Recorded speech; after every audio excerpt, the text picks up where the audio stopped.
하나님 말씀 보겠습니다. 여호수아 8장입니다. 여호수아 8장 오늘 본문을 표시해 놓으시고 한 곳을 더 찾겠습니다. 신명기 여호수아 바로 앞에 있습니다. 신명기 27장을 표시해 놓으세요.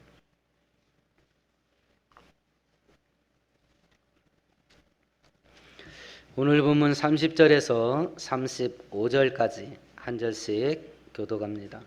그때 여호수아가 이스라엘의 하나님 여호와를 위하여 에발산에 한 제단을 쌓았으니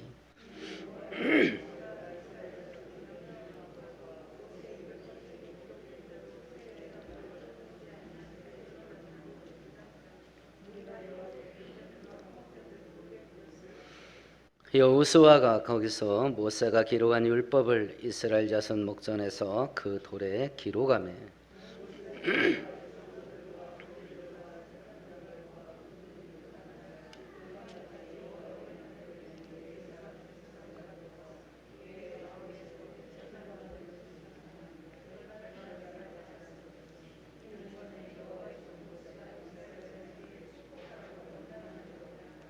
그 후에 여호수아가 율법책에 기록된 모든 것대로 축복과 저주하는 율법의 모든 말씀을 낭독하였으니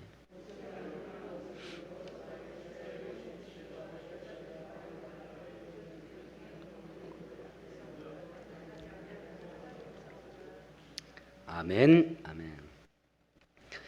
우리가 살다 보면 하루에도 수십 번 혹은 수백 번 무언가를 선택해야 되는 일을 만납니다.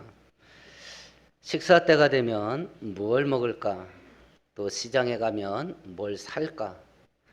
또 외출을 하려면 어떤 옷을 입을까? 라고 하는 사소한 선택부터 누구와 결혼할 거냐? 어떤 직장에 갈 거냐? 어떤 사업을 할 거냐? 인생을 이렇게 살 거냐? 인생을 저렇게 살 거냐? 라고 하는 중대한 선택까지 우리는 하루에도 수십 번, 수백 번씩 무언가를 선택해야 되고 그 선택한 결과를 내가 전적으로 다 짊어져야 되는 겁니다. 그래서 엄밀하게 말하면 이 선택의 결과로 나의 행복과 나의 인생의 슬픔이 결정되기도 합니다. 오늘 읽었던 성경 본문은요, 바로 이 선택의 문제를 우리에게 교훈하시는 내용인데요.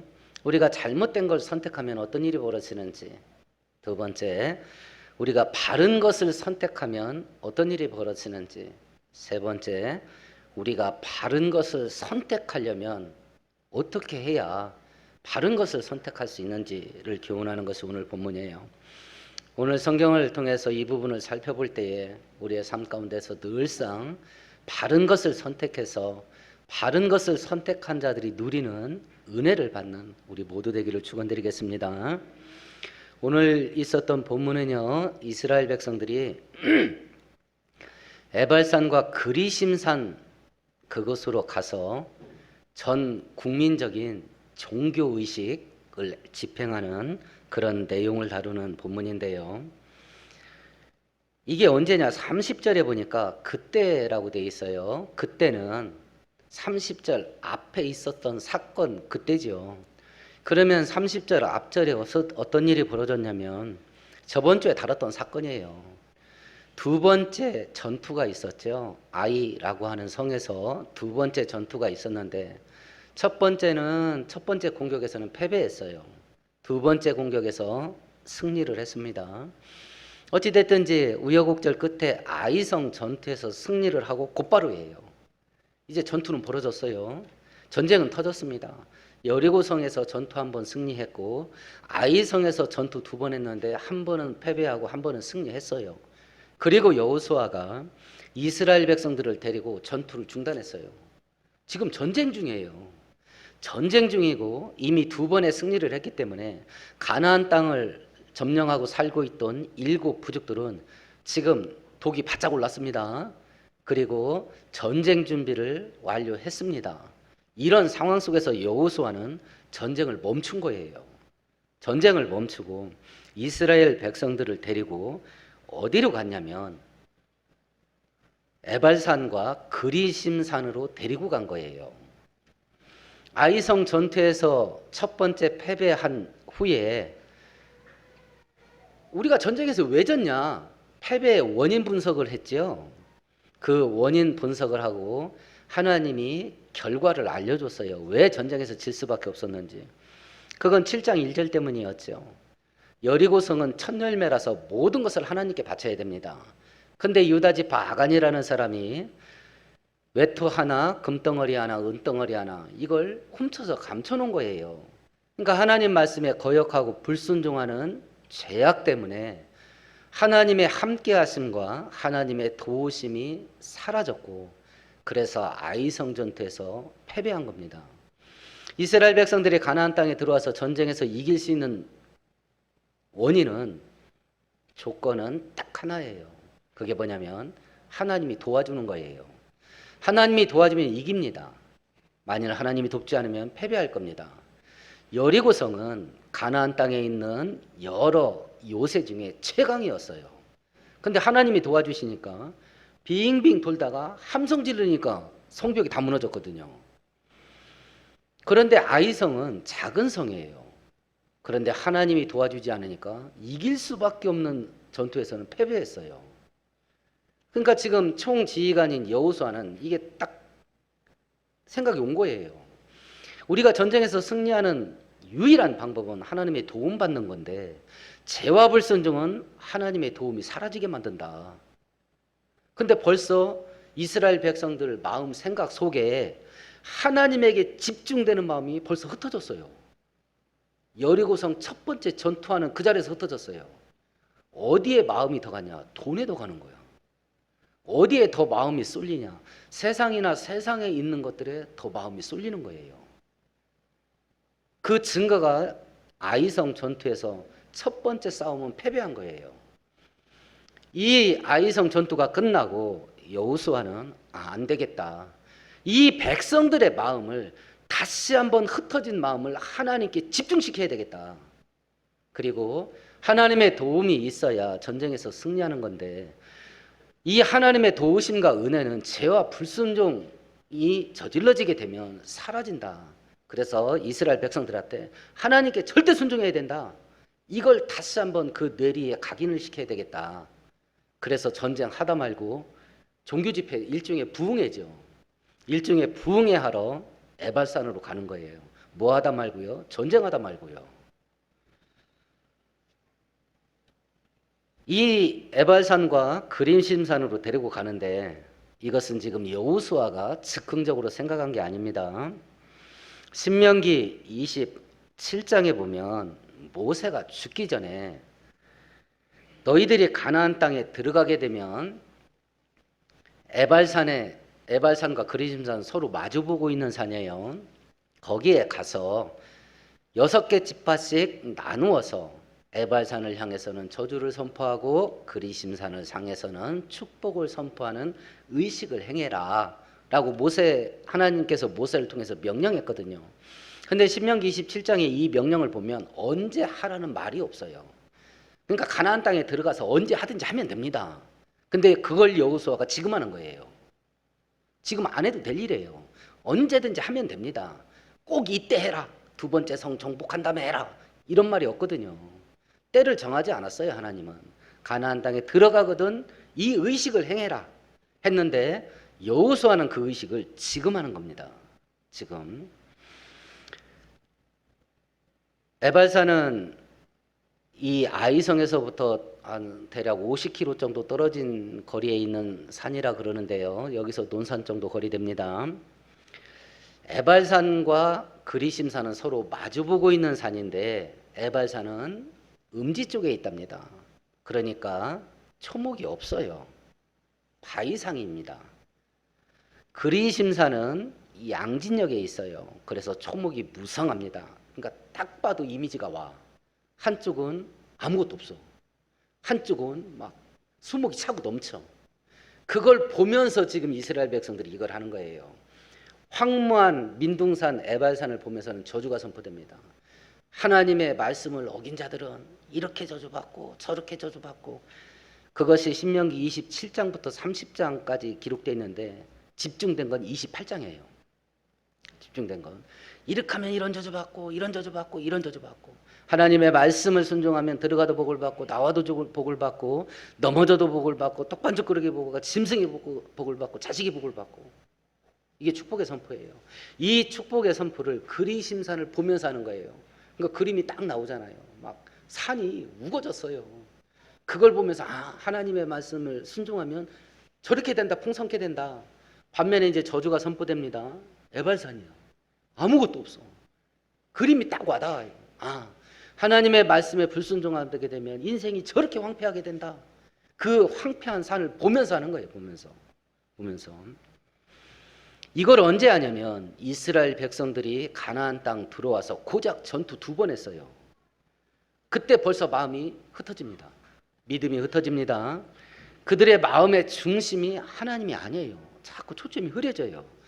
이럴 때 여호수아가 이 백성들을 데리고 전쟁을 하다 말고 에발산과 그리심산으로 데리고 가서 그 마음을 하나님께 집중시키는 작업을 하는 거예요.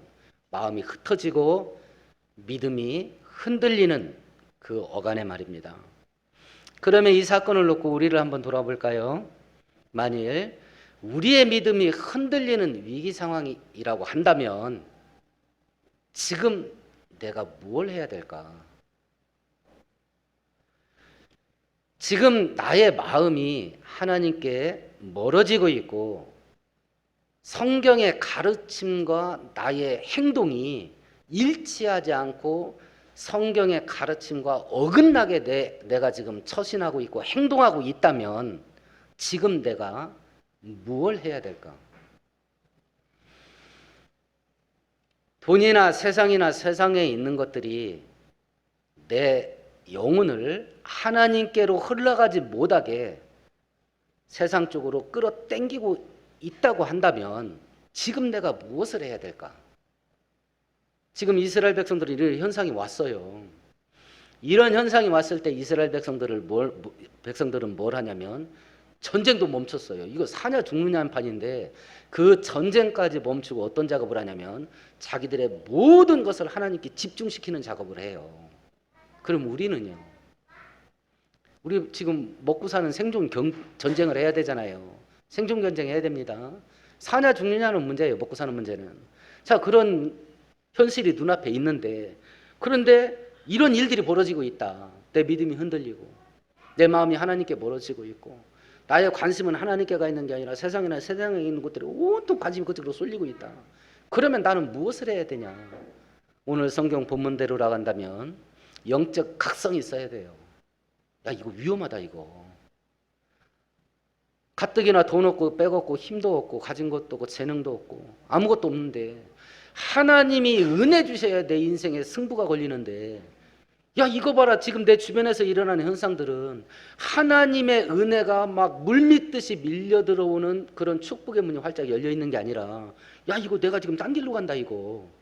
이런 현상이 나의 삶 가운데 발생하고 있다고 한다면 지금 나는 무엇을 해야 되나? 똑같습니다. 영적인 각성이에요. 영적인 각성. 나의 영혼과 나의 마음과 내 인생이 하나님 한 분에게 집중되게 하는 그 일이 지금 필요해요. 지금. 이 작업들이 우리 모두에게 회복될 수 있게 되기를 축원드리겠습니다.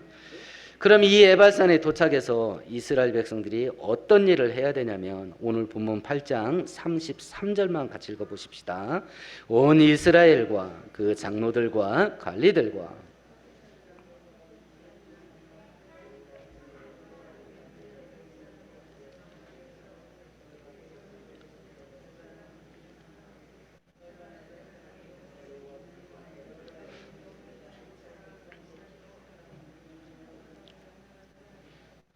6개 지파는 그림신산을 향해서 축복을 선포하고요. 6개 지파는 에발산을 향해서 저주를 선포합니다. 이게 첫 번째 해야 될 일입니다. 두 번째는 32절에 보면 큰 돌에 석회질을 하고 그 위에 이 축복과 저주문, 축복의 말씀, 저주의 말씀 이걸 비석 새기듯이 새겨놔야 됩니다. 세 번째는 31절에 보면 제단을 쌓고 거기에서 하나님께 제사를 드려야 됩니다. 이 세 가지 일을 해야 됩니다. 첫 번째 걸 살펴보십시다. 에발산에서 저주가 선포됩니다. 저주가. 황폐한 산을 보면서 하나님의 말씀을 어기게 되면 이렇게 저주를 받는다. 한 구절 한 구절 선포될 때마다 이스라엘 백성들은 아멘 아멘 하고 큰 소리로 그렇게 될지어다 동의를 해야 돼요. 아멘이라는 말은 나의 인감도장 찍어주는 거예요. 하나님 말씀에 아멘 하는 건 그렇게 되기를 원합니다. 동의합니다. 그게 어떤 말이었냐면 저주의 말이었어요. 거기에 동의하는 거예요. 거기에 하나님 앞에서 불순종했을 때 그것이 우리에게 어떻게 치명적인 결과를 가져오는지 이걸 확인시키는 경고하는 작업을 첫 번째 해야 됩니다. 두 번째 해야 될 일은 제단을 쌓고 거기에서 제사를 드리는 건데 그 제단을 만드는 방법입니다. 31절을 같이 읽어보십시다. 이는 여호와의 종 모세가 이스라엘 자손에게 명령한 것과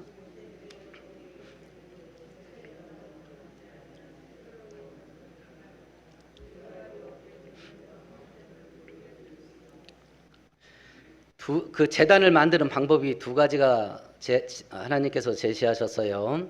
첫 번째는 자연석을 그대로 사용해라. 두 번째는 정으로 쪼아서 다듬지 마라. 정이라고 알려져 있는 단어, 이 단어의 원문의 뜻은 파괴하다, 황폐하게 하다라는 단어예요. 그 돌을 쪼는 그 뾰족한 그 못과 같은 그 석공의 도구죠, 정이라는 것이. 그 단어의 원문의 뜻은 황폐하다, 파괴하다라는 단어예요. 황폐하게 만들고 파괴하게 만드는 정을 제단에 대지 말라라고 하면 그 제단의 의미가 파괴하는 거예요? 아니면 살리는 거예요? 적어도 파괴하는 용도는 아니에요. 저주를 선포받은 에발산 꼭대기에다가 제단을 쌓는데 그 제단을 파괴하는, 황폐하게 하는 정을 사용하지 말라라고 할 때는 그 제단의 특성이 파괴하고 황폐하게 하는 제단은 아닌 것 같습니다. 그런 연장을 대지를 말하겠으니까 자연석을 사용하랍니다. 사람의 솜씨나 기계로 꾸미지 마라. 예쁘게 다듬지 말고. 신을 섬기는 도구를 화려하고 웅장하고 거대하게 만드는 것은 모든 우상 숭배의 공통점이에요. 모든 우상 숭배의 공통점입니다. 이스라엘 역사 가운데서도 솔로몬이 고정된 건물로 성전을 짓기 전에는 하나님의 성소는 텐트였습니다. 우리가 출애굽기 배울 때에 화면을 통해서 제가 계속 보여드렸죠. 텐트였어요. 텐트. 근데 솔로몬이 그 성전을 짓자마자 이스라엘 백성들의 생각이 싹 바뀌어요.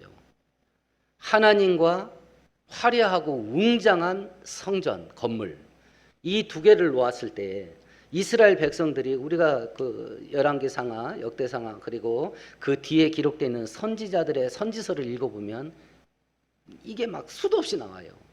이스라엘 백성들의 마음이 어디로 간 것 같아요? 하나님께 간 것 같아요? 눈에 보이는 건물로 간 것 같아요? 눈에 보이는 건물로 갔어요. 하나님을 섬기는 것이 아니라 성전을 귀하게 여겨요. 건물을 귀하게 여겨요.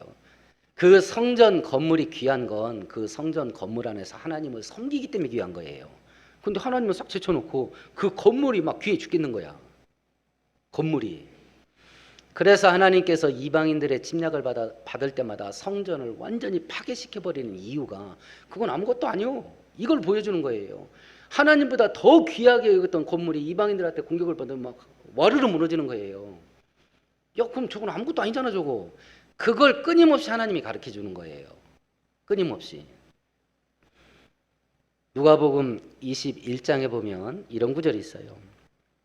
사람들이 성전을 가리켜 그 아름다운 돌과 헌물로 꾸며진 것을 말하며 예수께서 이르시되 너희 보는 이것들이 날이 이르면 돌 하나도 도리에 남지 않고 다 무너지리라. 예수님에게 제자들이 얘기했습니다. 예수님이 이 건물 진짜 죽이잖아요.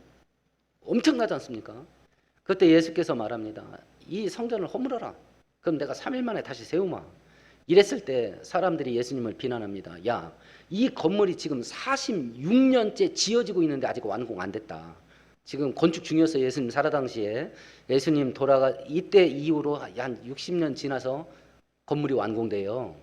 그러니까 이 세 번째 성전이었던 헤롯 성전은 총 건축 기간이 84년 걸립니다. 이걸 주도했던 헤롯 대왕도 예수님이 태어날 때 주변의 어린아이들을 전부 죽였던 그 헤롯 대왕도 완공되지 못하고 죽어요. 그리고 이것이 서기 64년에 완공되는데 서기 70년에 로마의 침공을 받아서 지금까지 그 터만 남아있고 아무것도 없잖아요. 2000년 동안 폐허가 됐어요. 2000년 동안. 그러니까 사람들의 마음이 어디로 갔냐면 그 막 금은보석으로 꾸민 거, 엄청나게 화려한 거, 여기에 마음이 싹 쏠리는 거예요. 하나님께 쏠리는 게 아니라. 그래서 하나님께서는 여호와 종교는 성전 꾸미는 거 아닙니다. 여호와 신앙은 왜 그러냐? 그게 딱 완성이 되면 사람들의 마음이 이상하게 하나님으로부터 떠나서 건물로 가. 건물로 가. 그래서 하나님께서는 이런 부분들을 하지 말라 그런 거예요. 하나님은 예쁘게 사람이 꾸며줘야 대접받는 하나님이 아니에요. 우리나라 풍습에 장남에게 목숨 거는 그런 풍습이 있어요. 그래서 둘째, 셋째 여자들은 막 한이 맺혀 어려서부터 오로지 그냥 장남에게 몰빵을 해버리니까 장남한테 모든 걸 쏟아붓는 이유가 뭐예요? 부모들이 제사밥이잖아요. 제사밥. 제사밥 얻어먹겠다고 그러는 거 아니에요. 그래야 뜨신 국물이라도 먹는다고. 그죠? 우상과 귀신은 섬겨줘야 돼. 섬겨줘야 돼. 우리 한국에서 제사가 끊어지는 날 모든 귀신은 이제 굶어 죽는 겁니다. 이게 말이 되냐고. 이게 신입니까? 사람이 섬겨줘야 존재하고 사람이 꾸며줘야 귀하게 대접받고 하나님은 그런 신이 아니에요. 그러니까 하지 말라 그래. 하나님께서 원하시는 것은 우리의 중심이에요. 그래서 사람은 외모를 보지만 하나님은 중심을 봐요. 지금 이 사건이 왜 터졌냐? 중심이 하나님을 떠나서 그래요. 중심이 하나님을 떠나서. 그러니까 다른 거 일치하지 말고 너의 중심이 전심으로 나에게 향하는 그 일만 집중해라. 지금 그 일을 하나님께서 요구하시는 거예요. 그 일을.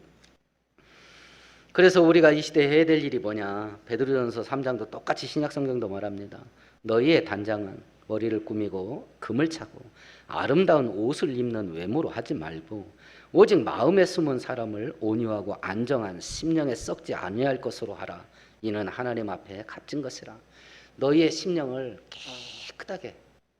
깨끗하게 하고 그 깨끗한 심령으로 하나님을 섬겨라. 그게 성도들의 마땅한 본분이다. 그럼 우리는 뭐 유관순 누나 같은 그런 옷 입고 다녀야 되냐? 아름다운 옷 입지 말고 뭐 액세서리 그런 거 하지 말라 하면 전에도 말씀드렸습니다만 신상 유행에 민감하게 반응하는 거 이건 성도들의 도리는 아닌 것 같습니다. 사람들 보니까 그러려면 항상 관심을 거기다 쏟아야 돼. 아, 뭐 새롭게 유행하는 게 뭐지? 늘 두드려야 돼. 지금 새롭게 나오는 상품이 뭐야? 늘 두드려야 돼. 우리의 마음과 관심을 뺏어가요. 세상 유행이라는 게. 그러니까 남들이 유행시키면 딱 보고 뒤따라가. 뭔 말인지 아시겠죠? 그럼 고민 안 해도 되잖아. 사람들 다 유행시키면 지금은 저게 유행인개비요 하고 그 뒤따라가면 내가 고민할 거 없잖아요. 딴 거 뒤적거릴 필요도 없고. 근데 그걸 내가 선도를 하려면 항상 살펴야 돼. 항상 살펴야 돼. 그게 뭐라고? 그럼 이제 듣는 여자들은 네가 여자가 아니라서 그래요. 그럴 거 아니겠습니까? 여자 돼봐라. 그게 안 되나? 그래서 우리는 은혜 안에 못 들어가요. 그래서 그것이 그 사소한 것이 은혜를 막고 있잖아요. 그 사소한 것이.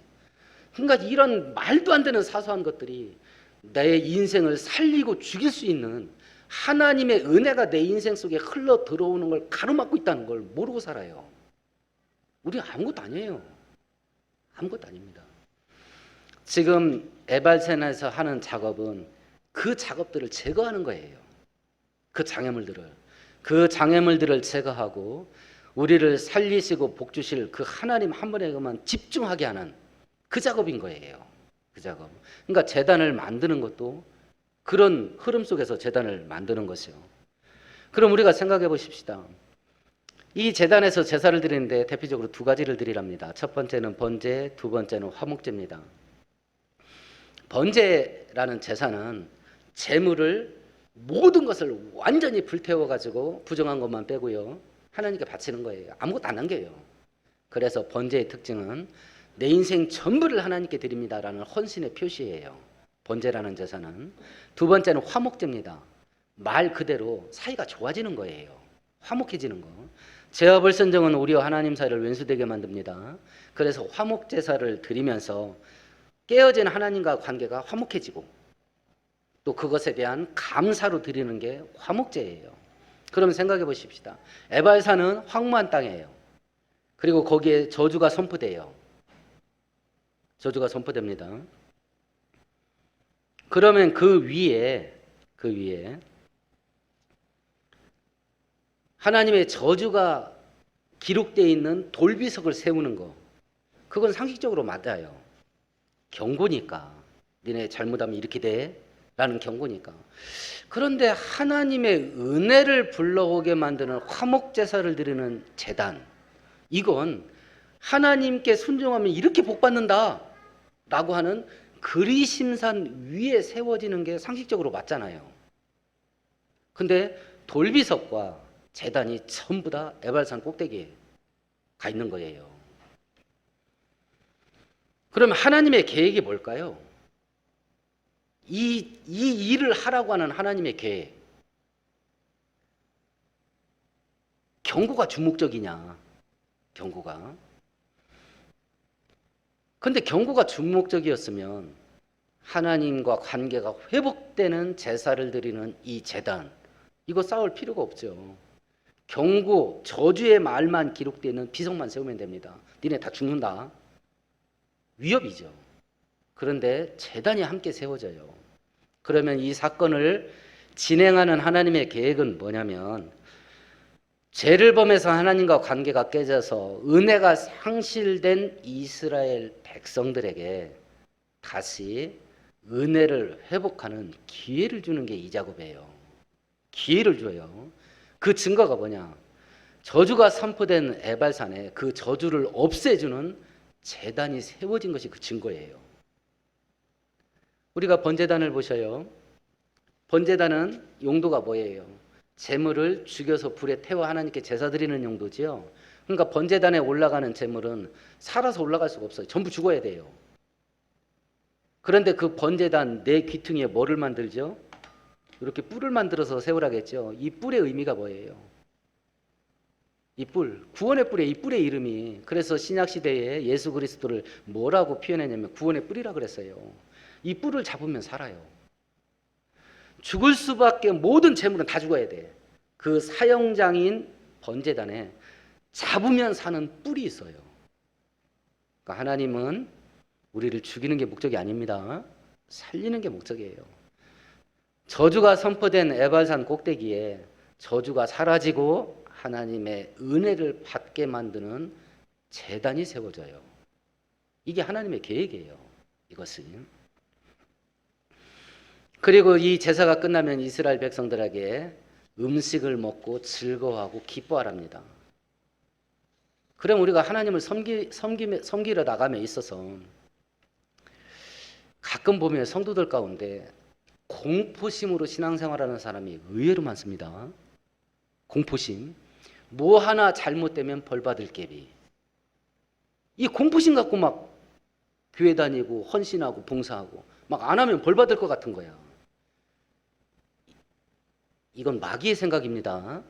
이건 마귀가 주는 거예요. 우리가 사복음서 다음에 나오는 바울 사도가 주로 썼던 서신서를 보면 예수 그리스도 안에서 은혜와 평강이 너희에게 있을지어다. 하나님이 우리에게 주시는 것은 은혜와 평강이에요. 근데 막 벌받을까 막 공포심으로 신앙생활을 해. 이건 마귀가 주는 겁니다. 이건 마귀가 주는 거예요. 잘못했어요. 그래서 지금 여기 다 온 거예요. 전쟁하다 말고. 그리고 그 잘못된 깨어진 하나님과의 관계를 회복하는 작업을 하는 거예요. 그럼 막 여기에는 꾸중이 있고 해초리가 날아다니고 막 뺨땅이 맞고 난리가 나야죠. 그런데 하나님께서 관계 회복하는 길을 알려줬어요. 그리고 그 관계가 회복되는 작업을 마치게 되면 니네 축제해라. 음식을 먹고 마시면서 즐거워해라. 그럼 하나님께서 우리를 향한 계획이 뭐고, 우리를 향한 하나님의 본심이 뭐냐? 잘못한 것이 있을 때마다 벌 주는 거냐? 아니면 우리에게 은혜를 주시고 우리가 그 은혜 받고 막 즐겁게 사는 것을 보는 것이 하나님의 본심이냐? 그걸 다시 한번 볼 수 있는 것이 이 제단이에요. 이 제단. 하나님의 본심이 우리를 죽이는 게 아니라 살리시고, 하나님의 본심이 우리를 망하는 게 아니라 번성케 하시고, 하나님의 본심이 우리가 쓰러지는 것이 아니라 강하게 일어서는 것임을 믿고 확신할 수 있게 되기를 축원드리겠습니다. 하나님께서 이런 작업을 하시면서 우리들에게 선택권을 주셔요. 우리 34절 같이 읽어보십시다. 그 후에 여호수아가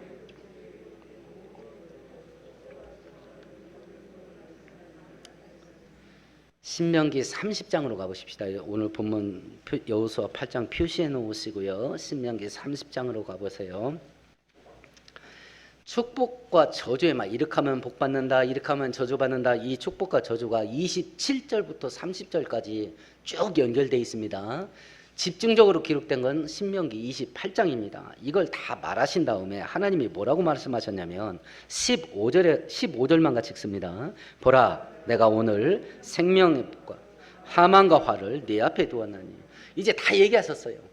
이렇게 하면 저주받고 이렇게 하면 축복받는다, 이런 저주를 받고 이런 복을 받는다, 다 이야기를 했어요. 그리고 하나님께서 뭐라고 말하냐면, 다 들었지? 내가 니네들 앞에 복받는 길과 사는 길과 망하는 길, 그리고 복받는 길과 저주받는 길, 그걸 니네들 앞에 쫙 펼쳐놨다. 그리고 나서 16절에 니네가 순종하는 길을 택하면 은혜와 축복이고, 17절 18절에 불순종한 길을 택하면 저주받는다.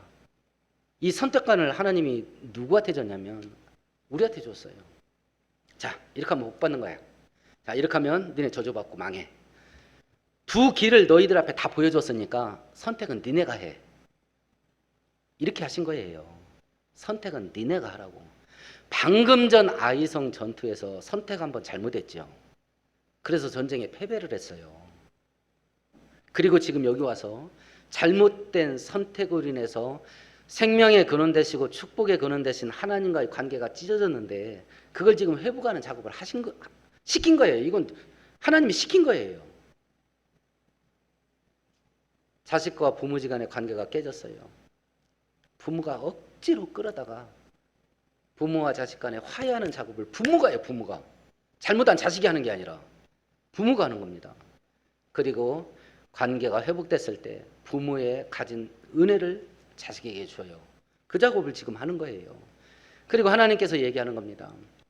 이렇게 하면 복된 길이야, 이렇게 하면 망하는 길이야. 그 두 가지 선택의 길 중에 선택은 네가 해. 그런데 어떤 것을 선택하든지 그 선택의 결과, 그건 네가 짊어지고 사는 거다. 이렇게 말씀하시는 거예요. 이렇게. 그러면 선택은 니네가 해 라고 말씀하셨지만, 하나님께서는 우리가 뭘 선택하기를 원하실까요? 그건 이스라엘 백성들이 가나안 땅 들어가기 전에 이미 말씀하셨어요. 여호수아 1장 8절을 보십시다. 여호수아 1장 8절입니다. 같이 읽습니다.